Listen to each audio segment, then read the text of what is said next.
Så hvis jeg sier hei til det, så blir det krangel og slåsskamp. Og krigen fortsetter i 500 år til. Jeg skulle kanskje rett og slett si først kommer stygge ordene. Hva?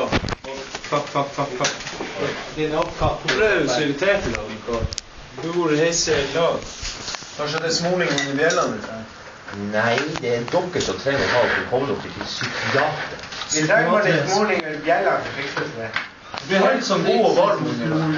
Ta sett litt sånn, hva er det du står på leggene? Skal jeg si deg hvorfor jeg er irritert? Det er fordi at dere tar det så... Og du kan bare kutte ut. Ok.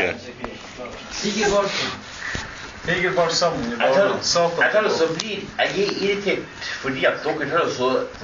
Fordi at dere er dere.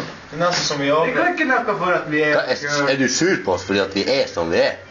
Vi kan ikke endre oss. Det kan ikke være Nei, sånn det er som noen nettopp andre. Vi kan ikke være sånn som deg. Det er nettopp derfor jeg ikke er sur, fordi at dere er som dere er, og det Men hvis vi har vært sånn som du, da har vi i hvert fall vært sånn. Jeg sa jo at dere er som dere er, og det kan ikke forandres, og det er derfor jeg ikke er sur. Ja, men vi kan ikke forandre oss, og ja, da... Eller, nei, jeg kan ikke forandre dere, dere kan forandre dere selv. Hvis vi har vært som deg, da har vi vært Donkey Kong på Da hadde jo veggen. YouTube vært overbelastet. Dere skal ta og holde på med den der apa der. Dere er jo apen dere selv.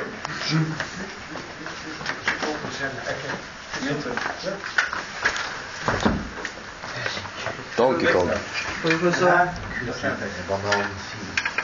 Banan? Kaller du meg en banan? Jeg sa hold med en bananfyr der.